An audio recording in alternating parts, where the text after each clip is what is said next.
Hello my dear friend. तो आज हम डिस्कस करेंगे इसेंशियल ऑफ वैलिड कॉन्ट्रैक्ट, जो कोई भी कॉन्ट्रैक्ट को कैसे वैलिड बनाना है, उसके लिए कैसे कंप्लीट करना है कोई भी कॉन्ट्रैक्ट को, उसके लिए हमें सेक्शन 10 को फॉलो करना पड़ेगा। तो देखिए, as per given by section 10 of Indian Contract Act, section 10 में क्या दिया गया है?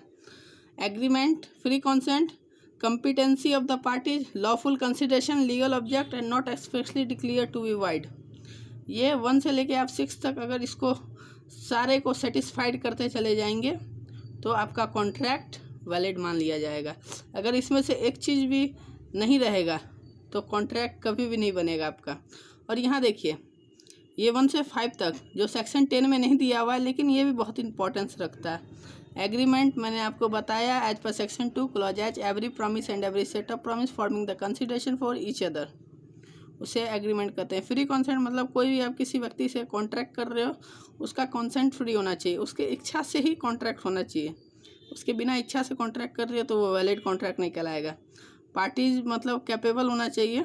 कॉम्पिटेंसी मतलब पार्टीज कैपेबल होना चाहिए, जैसे माइनर के साथ कॉन्ट्रैक्ट नहीं कर सकते।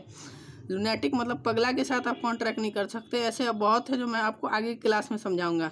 कंसीडरेशन मीन्स, एग्जांपल इसका समझ लीजिए। कंसीडरेशन मीन्स होता है समथिंग रिटर्न। जैसे कोई आप फ्रूट के दुकान पे गए, उससे फ्रूट खरीदे, आपको क्या मिला? फ्रूट मिला, वो आपके लिए कंसीडरेशन हुआ और आपने उसे क्या पैसा पेड किया, दुकानदार के लिए पैसा कंसीडरेशन हुआ। लीगल ऑब्जेक्ट होना चाहिए। इलीगल कोई भी आप काम कर रहे हो, इलीगल कॉन्ट्रैक्ट कर रहे हो, जाओ उसका खून कर दो, इट्स इलीगल, तो वो कोई भी कॉन्ट्रैक्ट वैलिड नहीं कहलाएगा, वो वॉइड कहलाएगा। Not expressly declare to be void, void होना ही नहीं चाहिए। तो ये सब आपके आगे क्लास में आएगा। तो आज मैं बताना चाहता हूँ इसके बारे में, सेक्शन 10 के बारे में। सेक्शन 10 में 2 पार्टीज का होना बहुत ही ज़रूरी है। देखिए, मैंने एग्रीमेंट में आप लोग को पढ़ाया था, plurality of person, there must be 2 or more person make an agreement because one person cannot enter into an agreement, जैसा कि आप यहाँ पे देख सकते हैं। और कॉन्ट्रैक्ट इन्वॉल्व्स एटलीस्ट 2 पार्टी, कोई भी कॉन्ट्रैक्ट करने के 2 से अधिक हो सकते हैं, लेकिन 2 होने का बहुत ही आवश्यकता है। कोई भी कॉन्ट्रैक्ट बनाना 2 व्यक्ति का होना बहुत ज़रूरी है। मिनिमम 2, मैक्सिमम आप जितने के साथ कॉन्ट्रैक्ट कीजिए उससे कोई मतलब नहीं है। Parties must intended to create legal obligation, legal obligation create होना चाहिए। ये नहीं कि सोशल और डोमेस्टिक एग्रीमेंट टाइप का जो भी एग्रीमेंट रहेगा वो को कभी भी लीगल ऑब्लिगेशन नहीं क्रिएट करेगा। बेल्फर वर्सेस बेल्फर का मैंने बहुत ही अच्छा से एग्जांपल दिया था।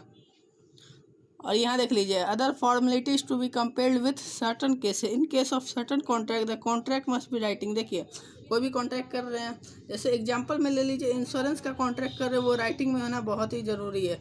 Further in case of certain contract of registration of contract, मतलब देखिए ओरल भी होता है लेकिन रिटर्न ज़्यादा अच्छा होता है, तो वही कर रहा है। एग्जाम्पल में contract of insurance.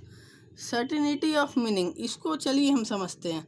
Certainty of meaning का मतलब होता है the agreement must be certain and not वेग और इनडिफिनिट। मतलब देखिए, एग्जांपल समझिए, जैसे ए एग्री कर रहा है कि मैं तुम्हें 100 टन ऑयल बेचूंगा, लेकिन ये बता नहीं रहा कौन सा ऑयल, भाई कौन ऑयल का, कौन किस्म का ऑयल। मस्टर्ड ऑयल भी होता है, सोयाबीन ऑयल भी होता है, बहुत सारा ऑयल होता है। आप कौन सा ऑयल मेरे को बेच रहे हो, इसमें ये नहीं डेफिनेट किया गया। तो कोई भी आप कॉन्ट्रैक्ट कर रहे हो, उसका मीनिंग साफ तौर पर क्लियर होना चाहिए।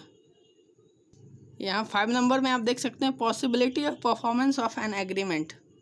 The terms of agreement should be capable of performance. ऐसा एग्रीमेंट जिसको परफॉर्म आराम से किया जा सके। An agreement to do an act impossible in itself can not be enforce, मतलब वैसा ही काम जो आप कर सको। इम्पॉसिबल आप कॉन्ट्रैक्ट कर रहे हो जो कभी हो ही नहीं सकता है, वो सब बेकार बात है। एग्जाम्पल इसका ले लेते हैं हम। एग्जाम्पल आप इसका देख सकते हैं, ए एग्री कर रहा है कि वो जादू से आपको खजाना ढूंढ के देगा। The agreement can not be enforce, ये इम्पॉसिबल बात है, इसको परफॉर्म नहीं किया जा सकता।